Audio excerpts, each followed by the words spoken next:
우리 다 신합니다. 주는 그리스도시요 살아계신 하나님의 아들이십니다. 아멘. 자, 우리 2016년도 우리 가정의 성취될 언약의 말씀 우리 다 같이 한번 합독해 봅니다. 자, 시작. 이기는 자는 내 하나님 성전에 기둥이 되게 하리니 그가 결코 다시 나가지 아니하리라. 요한계시록 3장 12절 말씀. 아멘. 아멘. 자, 우리 아가들 이름 넣어서 우리 이기는 자 누구입니까? 여러분들 자녀죠. 성전의 기둥같이 쓰임받을 자녀. 자, 우리 언약으로 우리 아가들 한번 축복해 봐요. 자, 시작. 이기는 자. 하나님 성전의 기둥과 본당 건축의 기둥이 되게. 아멘. 아멘. 자. 선생님, 이거 나 해줘야 되는데. 네. 띄워주세요. 네. 네. 네. 됐습니다. 됐습니다. 한 주간 동안 잘 지내셨나요? 네. 아유, 날씨가 굉장히 많이 추워서, 제가 어제, 우리 애기 엄마들 하나님 어려움 없이 예배 참여하도록 하나님 도와주세요. 날씨는요, 하나님 주셨잖아요. 그렇죠? 우리 아가들에게요, 가르쳐 주셔야 돼요. 비가 막 와도, 하나님이 주신 건 날씨야. 추운 날씨도 하나님이 주셨어. 그래서 우리는 만물을 바라보면서 살아계신 하나님을 우리가 가르쳐 주는 거예요. 그래서 모든 것이 우리가 지식적으로 우리 아이들에게 가르치는 것만 교육이 아니고요. 보여지는 이 현상 속에서도 얼마든지 우리는 하나님을 가르쳐 줄 수 있어야 되겠죠. 날씨가 왜 이렇게 추운 거야? 예배 가기 불편하게 왜 이렇게 비가 오는 거야? 왜 이렇게 눈이 오는 거야? 그러면 우리 아가들에게는 우리 엄마가 불평하는구나. 하나님에 대해서 원망하는구나. 말로 표현은 못하지만 우리 아가들은요, 그렇게 알게 되는 것입니다. 그래서 우리는 모든 상황 속에서 불평하고 또 원망이 나올 수밖에 없는 상황이지만, 하나님이 주셨구나. 오늘 주일날은 하나님을 사랑하는 시간, 예원교회 가야 되는구나. 여러분들, 영하 30도에도 만약에 주일날 영하 30도면요, 오셔야 됩니까? 오지 말아야 됩니까? 오셔야 됩니다. 왜냐하면 예수님이 이때 오실지도 몰라요. 예수님이 재림하실 때 믿음을 보겠느냐 말씀하셨잖아요. 영하 30도가 돼도 우리는 약속된 날, 예배의 날은 하나님과의 약속이기 때문에 반드시 여러분들이 하나님 전에 나와서 예배를 드리셔야 된다는 것입니다. 한 주간 동안 여러분들이 추운 날씨지만 잘 이기고 승리하셨기 때문에 우리 옆에 분들과 함께 인사해 볼까요? 당신은 이 시대의 남은 자이십니다. 그렇습니다. 영하 18도의 날씨에도 불구하고 이 자리에 앉아 계신다는 거는 남은 자의 축복이며 렘넌트를 양육할 자격이 충분하신 줄 믿으시기를 바랍니다. 우리는요, 어머니 태 속에 있을 때부터 우리 자체는요, 굉장히 소중한 존재입니다. 그래서 무한한 잠재력과 또 차별화된 능력이 있다는 것을 자신이 아는 것을 자아 가치감이라고 하죠. 그런데 태어나서 부모가 자녀를 양육할 때 이 눈이 없으면요, 부모에게 평가받고 또 사랑받지 못하면 이 아이들은요, 말은 못하지만 나는 불필요한 사람이구나. 나는 세상에 가치 없는 사람이구나. 그러면서 꽁꽁 자기 자신을요, 이게 방어막을 친다고 합니다. 그래서 이런 부정적인 자아를 가지고 어른이 되면 어떻겠어요? 태아 시간표, 영아 시간표, 자신이 정말 사랑받고 있다는 존재인 걸 알고 나는 정말 부모를 통하여서 사랑받는 사람이라는 것을 자아 가치감을 갖는 사람은요, 세상에 나가서도 굉장히 당당할 수 있는 사람이 된다는 거죠. 1월 달부터 굉장히 우리에게요, 슬픈 이런 사건, 사고들이 너무나 많았죠. 어쩌면 세상에 아버지가 또 엄마가 자기 자식을 그렇게 너무나 무섭게, 그렇게, 해할 수 있을까요? 우리 친정 어머니는 세상에 인간도 아니야, 인간도 아니야, 그런데, 인간은 맞긴 맞지만, 하나님 없는 인간은, 그럴 수밖에 없죠. 왜요? 다 눈에 보이지 않는 이 어두움에 잡혀있기 때문에, 한순간에 그런 생각을 가질 수밖에 없다는 사실이에요. 제가 뉴스를 보면서 너무 마음이 아파서 눈물을 다 흘렸잖아요. 사랑받아야 될 존재고 정말 그 인격 자체를 인정받아야 되는 그 소중한 존재임에도 불구하고 아버지에 의해서 학대당하고 또 그 사체를 유기하는데 어머니도 같이 동조하고 이렇게 우리 주변에는요 어마어마한 이런 그 사건과 사고들이요 굉장히 많은데 여러분들은요 어떤 눈으로 보고 계십니까? 이 시대를 우리 아이들이 앞으로 살아가야 돼요. 이러한 시대를 우리가 살아가야 되면서 이제 여러분들 품 안에 아이들이요 떠나가게 되면 이러한 세상과 더불어서 여러분들 자녀가 살아가야 된다니까요. 그래서 제가 현장 가서 당신 옆집에 사는 사람이 이런 사람이 살면 어떻겠냐 그랬거든요. 그래서 우리가 복음을 전해야 됩니까? 안 전해야 됩니까? 우리 자녀들을 하나님 앞에 이 시대의 렘넌트로 키워야 됩니까? 대충 키워야 됩니까?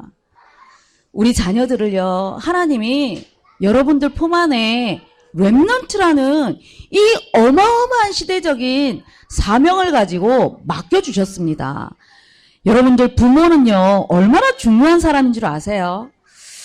태아 시간표, 영아 시간표에서부터 우리는 이 아이들이 하나님 앞에 렘넌트라는 이 축복 속에 이 언약 속에 성장할 수 있도록 우리는 돕는 역할만 여러분들이 하시는 거예요. 내가 이 아이를 잘 키워야지, 내가 훌륭하게 키워야지, 내가 대통령 만들어야지 한다고 해서 이 아이들이 그렇게 잘하는 것이 아니거든요. 부모 품을 떠나면 이 아이들을 세상의 문화가요 그냥 두지 않는다는 사실이에요. 그래서 우리는 태아 시간표, 영아 시간표는요 가장 무능한 시기처럼 보이지만 영적인 눈을 여러분들이 조금만 뜨면요 가장 가능성이 많은 시기가 바로 이 시기라는 사실이에요. 여러분들이 그 눈이 안 보이니까 아이들 그냥 먹여주고 재워주고 놀아주고 하면 단 줄 알잖아요. 그런데 절대 그렇지 않다는 거예요.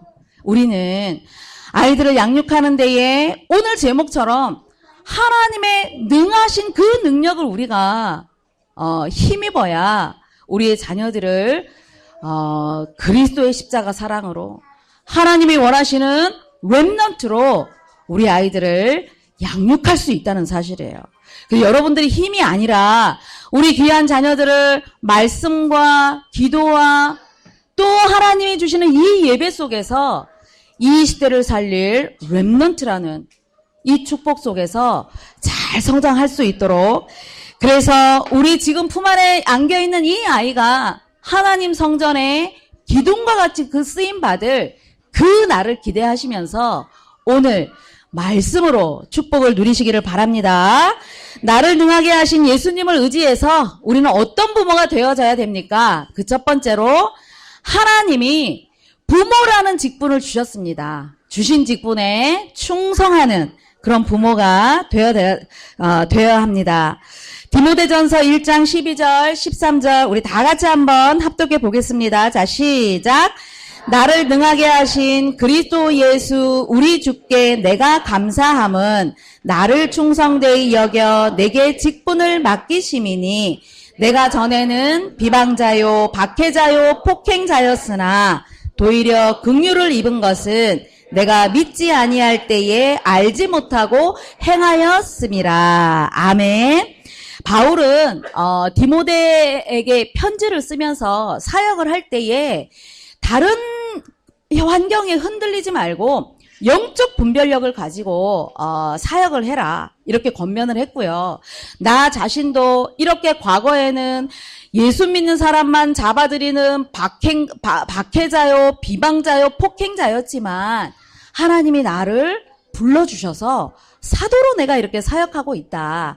이렇게 전하고 있죠. 바울은 예수님 만나기 전에 사실은요, 최고의 학벌, 최고 가문의 배경, 거기에다가 이 구약 성경에 굉장히 능통한 사람이었습니다. 그래서 하나님을 잘 섬긴다는 그 이유와 그 목적을 가지고 예수님을 믿는 사람들만 핍박하는 그런 사람이었죠. 그런데 예수님께서는 이 사람이 임금들과 이방인들 앞에 내 이름을 증거할 전도자라는 것, 예수님께 내가 직접 부름을 받아서 사실은 나는 죄인 중에 나는 어마어마한 괴수였지만 이렇게 하나님이 나를 불러주셔서 내가 이렇게 은혜로 하나님의 사역을 감당한다고 이렇게 말을 하고 있는 것입니다.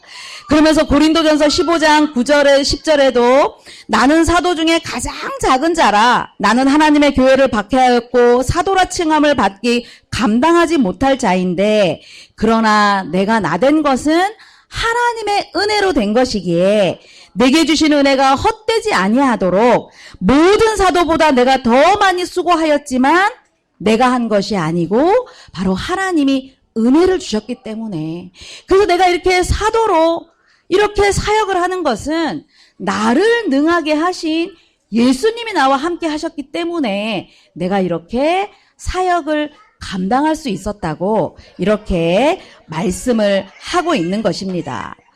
중요한 것은 바울은 과거 자신의 모습에 매여 있지 않았다는 사실입니다.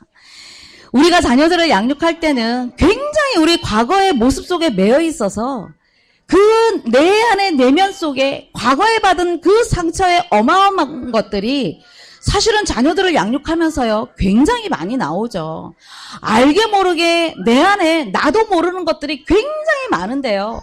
환경이 달라지니까 결혼하면서 환경이 달라지죠. 또 자녀를 출산하면서 첫 아이를 출산하면서 나오는 내 모습과요. 둘째 아이를 출산하면서 나오는 또 내 내면의 모습은요. 또 다른 양상들이 나옵니다. 그런데 셋째 아이를 낳으면서요. 사실은 굉장히 많은 것들이 복음으로 녹아내려져서 사실은 굉장히 복음으로 양육하는 모습들을 많이 보게 됩니다. 이렇듯 우리 과거에 묶여서 우리 자녀들을 양육하는 것이 아니라 우리는 나를 능하게 하신 예수님의 은혜로 인하여서 그 은혜로 우리가 자녀들을 양육하는 그런 충성된 자가 되어져야 된다는 것이죠. 이렇게 자신의 모습에 매이지 않고 구원하여 주신 그 은혜에 감사해서 이렇게 내가 직분에 충성되게 감당한다고 말한 것입니다. 왜냐하면 바울은 이렇게 충성되게 사역을 하는 것은 바로 하나님의 절대 목표를 본 것입니다. 하나님의 절대 목표가 무엇입니까? 바로 하나님의 절대 목표는 세상의 모든 사람들은 잘 사는 것 같지만 사실은 하나님을 떠난 인생, 엄마 뱃속에 잉태하는 그 순간부터 하나님을 떠난 그 인생에서부터 출발하고요. 모든 사람이 다 죄 가운데 묶인 인생이요. 눈에 보이지 않는 사탄의 노예가 된 그 상태에서 우리 인생이 첫 출발한다는 사실입니다. 여러분들 태 속에 있는 아이가 과연 행복할까요? 행복할 것 같죠. 엄마가 태교 잘한다고 좋은 음악 듣고 좋은 명화 보고 좋은 책 읽고 하면 여러분들 자녀가 행복할 것 같잖아요. 그런데 뱃속에 있는 태아도 사실은 이러한 영적인 이 운명의 배경에서 헤어나올 수 없기 때문에 영적으로는 절대 행복이 없다는 것을 우리가 알고 있어야 되는 것이죠. 그래서 모든 사람들은 이 문제를 해결해 보려고 돈을 많이 벌면 내가 좀 행복할 거야. 내가 열심히 노력하면 좀 행복할 거야. 내가 좀 높은 명예를 가지면 행복할 거야. 그리고 어떤 지적인 이런 수준을 좀 높여놓으면 좀 행복할 것 같은, 그래서 끊임없이 하나님 대신 다른 것을 찾는 그런 사람들이 세상에 굉장히 많이 널려 있습니다. 그런데 절대 이 영적인 운명의 문제는 그 어떤 것도 해결이 되지 않는다는 것을 하나님이 우리에게 알게 해주셨죠. 여러분들의 자녀가 행복하시기를 원하십니까? 이 아이들이 참된 행복이 무언가 알고 자라기를 원하십니까? 그 비밀은 바로 세상에 그 어떤 것도 해결책이 될 수 없기 때문에 하나님이 예수님을 이 세상에 보내주셔서 십자가를 지시고 우리 인생의 모든 문제를 해결하셨다는 그 인생의 답을 내 자녀에게 가르쳐 주셔야 된다는 것입니다. 바울이 바로 이 하나님의 절대 목표를 본 것입니다. 과거에는 몰랐는데, 과거에는 여호와 하나님만 알았는데, 구약의 하나님만 알았는데, 예수 그리스도의 십자가의 빛을 본 이후에 내가 그렇게 잘 알고 있었던 여호와 하나님이, 그렇게 내가 달달달달 외우고 있었던 그 율법 속에 있었던 말씀 속에 있었던 그 주인공이 바로 예수님이었구나. 그분이 바로 그리스도였구나. 이것을 깨닫고 나니까 이제는 하나님의 절대 목표 속에 자신을 담근 것입니다. 이스라엘의 430년 노예 시대에 한 어머니가 하나님의 절대 목표를 붙잡았습니다. 아기를 낳았는데 아기를 낳는 그 시대는 다 나일강 하수에 버려야 되는 위기를 만난 것입니다. 그런데 이 어머니는 하나님의 절대 목표를 보고 무엇을 했느냐? 아이의 생명을 살리기 위해서 갈상자를 만들고 그것을 나일강에 띄웠지만 하나님의 은혜 속에서 이 아이가 바로 왕의 그 공주의 눈에 띄면서 공주의 이제 양자로 들어가게 되었죠. 그런데 더 중요한 것은 이 뱃속 10달 시간표, 젖먹이 시간표가 얼마나 중요하냐. 하나님의 절대 목표 속으로 들어간 이 어머니에게 하나님은 은혜를 주셔서 편안한 환경 속에서, 노예 환경이 아니라 왕궁에서 자녀를 젖을 물리면서 이 아이에게 하나님의 자녀되는 이러한 영적 정체성을 심었다는 사실이죠. 하나님의 절대 목표를 붙잡은 어머니가 자녀에게 젖을 물리면서 무엇을 했을까요? 착하게 자라라, 돈 많이 벌어라, 성공해라, 그랬을까요? 똑똑한 아이로 자라나라, 그랬을까요? 위기 상황 속에서 하나님의 절대 목표를 붙잡았던 이 어머니는 너는 히브리인 중에 히브리인이라는 것, 너는 하나님의 백성이라는 것, 하나님의 언약을 깊이 각인을 시키고 뿌리를 내리고 체질을 만들었다는 사실입니다. 결국은 하나님께서 80세가 된 그 모세를 통하여서 하나님의 절대 목표를 완성시키는 그런 놀라운 기적을 맛보았다는 것입니다. 우리는 지금 위기 시대를 살고 있습니다. 하나님 없이도 잘 살 수 있다는 그 문화를 끊임없이 만들어내는 이 시대를 우리가 살아가고 있습니다. 여러분들이 자녀들이 좋아한다고요? 지금 유행하는 이런 캐릭터들 어릴 때부터 많이 제공하면 제공할수록 우리 아이들은 장난감이 우상이 될 확률이 높지 하나님을 더 사랑하는 마음이 점점 없어진다는 사실입니다. 그래서 될 수 있으면 요 태아 시간표, 영아 시간표에는요, 우리 아이들에게 사람의 형상으로 만들어진 인형 안 들려주는 게 좋습니다. 장난감은요, 어떤 형태가 없는 것들, 블럭이나, 그래서 엄마랑 함께 대화하면서 놀 수 있는 이런 장난감들을 여러분들이 제공하시고, 태아 시간표, 영아 시간표는요, 장난감이 없는 것이 좋습니다. 유아교육 학자들은 아이들의 어떤, 터치감, 어떤 오감 발달하면서요, 많은 것들을, 접하게 해주라고 하지만, 제 견해로는요, 엄마 아빠가 사람이 피부 접촉을 통해서 놀아주고, 사람을 사랑할 수 있도록 해주는 것이 태아기, 영아기는 가장 좋은 환경을 제공하는 것입니다. 여러분들 장난감 많이 사주면 사줄수록 아이는요 혼자 놀게 됩니다. 여러분들 그거 아셔야 됩니다. 혼자 놀게 되면 아이들이 언어가 늦어지게 됩니다. 왜냐? 이때 많이 부모를 통해서 듣고 이제 돌진하면 상호작용을 통해서 아이들이 듣고 내뱉고 같이 이렇게 해야 되는데 장난감이 많으면 많을수록 일방적으로 혼자 놀기 때문에 아이들이 언어 발달이 늦어지고 더 중요한 것 부모와의 그 1차적인 이 상호관계가 안 되어지면 사회성의 아이들이 결여된다는 사실입니다. 그래서 우리는 이 시간표에 내 품에 있는 이 시간표에 우리 부모님들이 하나님 없는 문화 속에서 우리 아이들을 양육하는 것이 아니라 하나님의 절대 목표를 붙잡고 우리 귀한 자녀들 언약을 심는 부모들이 되시기를 바랍니다. 태아 시간표, 영아 시간표는 다른 사람을 통해서 할 수 없는 것을 하나님이 여러분들에게 맡겨주셨습니다. 그래서 엄마의 태를 허락하셨고 아빠의 품을 허락하셨습니다. 하나님의 절대 목표를 붙잡고 언약을 심으라고.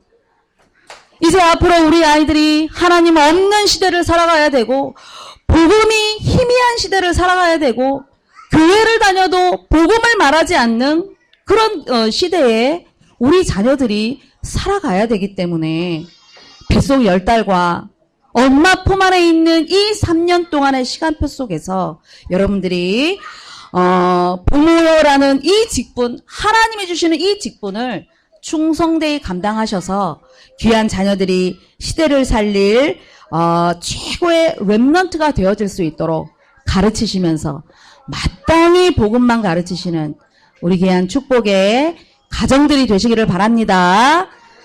우리 찬양 하나 하도록 하겠습니다. 우리 세상 앞서가는 렘넌트 우리 찬양 하나 할게요.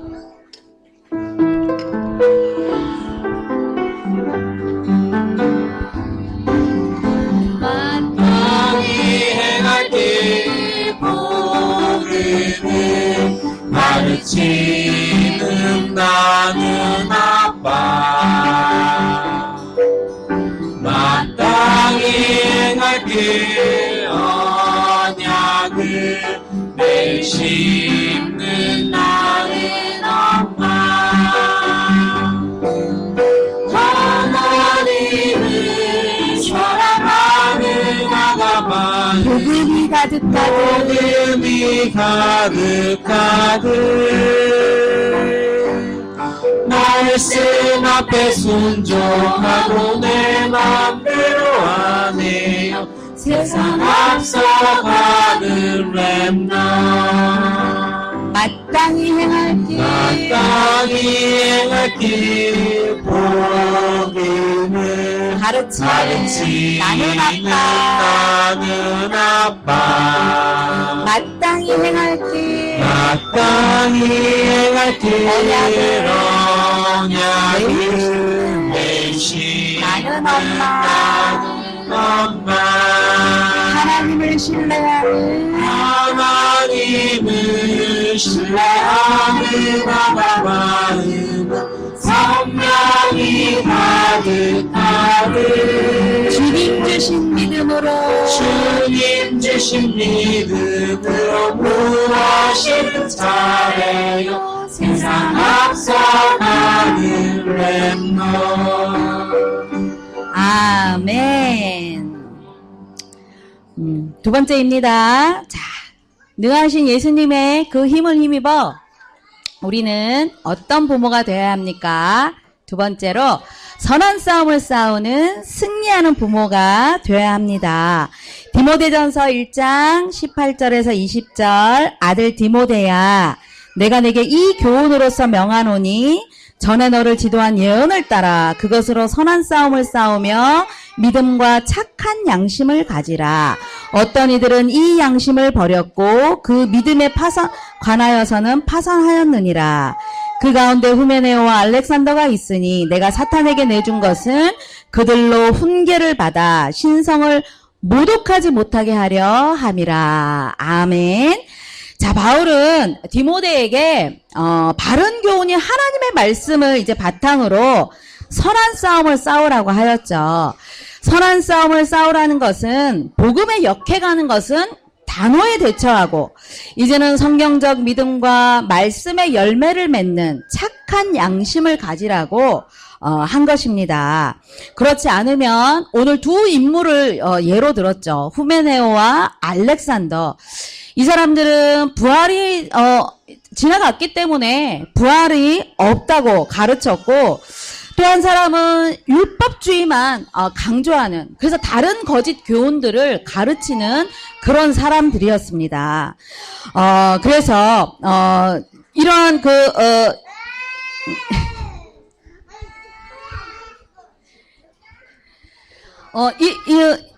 후메네오와 이렇게 알렉산더처럼 올바른 하나님의 말씀이 바탕이 되어지지 않으면 이 믿음이 흔들릴 수밖에 없죠. 그러면 영적인 분별력도 없어지게 되는 것입니다. 그러면 어느 날 그 믿음이 파선을 한다고 했는데 여러분들 파선 잘 아시죠?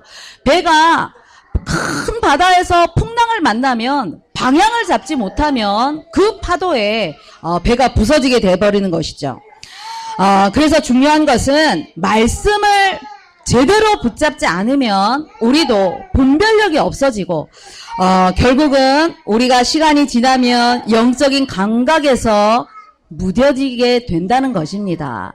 그래서 중요한 것이 바로 예배 시간이죠. 매주의 예배 시간을 통하여서 우리가 하나님의 말씀을 붙잡을 때에 은혜의 말씀을 붙잡을 때마다 우리가 믿음이 생기는 거죠. 그래서 믿음은 들음에서 나고 그 들음은 예수 그리스도의 말씀에서 난다고 성경이 증거하고 있는 것입니다. 그래서 태아 시간표, 영아 시간표, 우리 자녀 인생 전체를 두고 어떻게 하면 내 자녀를 잘 키울까? 예배 승리하셔야 되는 것입니다. 우리 부모가 예배 승리해야 우리 자녀들은 엄마 아빠의 예배 승리를 보면서 예배 성공을 보면서 우리 아이들이 자라나게 되는 것이죠. 그래서 예배보다 더 중요한 것이 있어서는 안 되는 것입니다. 주일날만큼은 하나님과 약속된 자리에 나오는 이 시간만큼은 이것보다 더 중요한 것이 있어서는 안 될 것입니다. 그래서 우리 자녀 인생의 성공보다 더 중요한 것이 예배 성공자로 키우는 것. 제가 현장 가보면 우리 아이 이 시대를 살릴 랩넌트 되게 해주세요. 세계보고만 하는 랩넌트 되게 해주세요. 기도 제목은 잘 내놓는데 예배는 안 나오고 있어요. 예배는 안 나오는데 우리 아이 세상에서 최고가 되게 해주세요. 기도 제목을 잘 내놓으시거든요. 예배를 놓치고는 우리 하나님이 영광을 받으시지 않는다는 것입니다. 귀한 자녀들을 통하여서 영광을 받으실 때 우리 아이들 평생을 우리 하나님이 책임져 주시고 축복의 길로 인도해 주시기 때문에 먼저 예배 승리하시기를 바랍니다. 그래서 우리 인생의 뿌리를 어디에 두느냐가 너무 중요하죠. 마태복음 7장 24절 25절에는 누구든지 내 말을 듣고 행하는 자는 그 집을 반석 위에 세운 지혜로운 사람 같으니 비가 내리고 창수가 나고 바람이 불어 그 집에 부딪히되 무너지지 아니하나니 그 주추를 반석에 놓은 까닭이라. 지금 여러분들이 자녀들을 품 안에 안고 내가 지금 예배 자리에 온다. 하지만 더 중요한 것은 믿음의 반석을 만들고 있다는 사실입니다. 그렇기 때문에 우리 부모님들이 믿음의 선한 싸움은 어떤 부모가 싸우느냐? 은혜 받지 못한 부모는요, 선한 싸움을 싸울 수가 없죠. 은혜 받은 것이 없는데 하나님의 말씀의 은혜를 받고 예배의 자리에서 늘 응답의 자리에 있으면 우리는 그 믿음을 가지고 선한 싸움을 싸울 수 있는 것입니다. 선한 싸움이라는 것은 생명을 살리는 싸움이 바로 선한 싸움이죠. 그런데 우리는 내 아이가 아프면 하나님 이 아이 빨리 병 낫게 해주세요. 이 문제 지나가게 해주세요. 우리는 늘 이렇게 기도 제목을 놓고 하나님 앞에 기도합니다. 그런데 믿음의 선한 싸움은 내게 어떤 환경이 올지라도 하나님 이 일을 통해서 하나님의 영광을 받으세요. 이 일을 통해서 하나님 더 그리스도를 깨닫게 해주세요. 이것이 바로 내가 믿음의 선한 싸움에 승리하고 있다는 증거가 되는 것입니다. 그래서 우리 태영아부 모든 부모님들이 그냥 몸만 앉아있는 예배가 아니라 우리 마음과 생각 그 중심 속에 십자가의 예수 그리스도의 언약을 담고 그 언약을 성취하기 위한 준비로 렘넌트를 양육하기 위한 그 준비로 예배 자리에서 은혜를 누리시기를 바랍니다. 그래서 히브리서 11장에 보면 믿음의 선진들이 나옵니다. 하나님이 쓰셨던 그 믿음의 선진들, 인격이 훌륭해서 가진 게 많아서 배운 게 많아서 하나님 앞에 쓰임받은 것이 아닙니다. 그들이 가진 것은 바로 피의 언약이었습니다. 그래서 히브리서 11장 4절에도 보면 믿음으로 아벨은 가인보다 나은 제사를 하나님 앞에 드림으로 의로운 자라 칭함을 받았다고. 그래서 우리의 인격과 수준이 아니라 여러분들이 자녀를 양육하는 것은 내가 많이 배워서 많은 것을 터득해서 아이들을 양육하는 것이 아니라 오직 믿음으로 오직 십자가의 이 그리스도의 언약으로 귀한 자녀들을 양육해서 하나님이 원하시는 축복의 렘넌트로 양육하시면서 매 순간마다 그리스도의 증인으로 내 자녀를 양육하시는 모든 가정들이 되시기를 바랍니다. 믿음, 소망, 사랑, 하나님 은혜를 감사드립니다. 우리는 능력이 없지만 나를 능하게 하셔서 귀한 부모라는 직분 주시고 이제 이 직분 가지고 매 순간마다 자녀를 양육하며 믿음의 선한 싸움을 싸워 승리하는 이기는 자의 축복을 누리는 모든 태영아의 부모님과 조부모님 될 수 있도록 하나님 축복하여 주옵소서. 감사를 드리며 예수 그리스도 이름으로 기도드리옵나이다.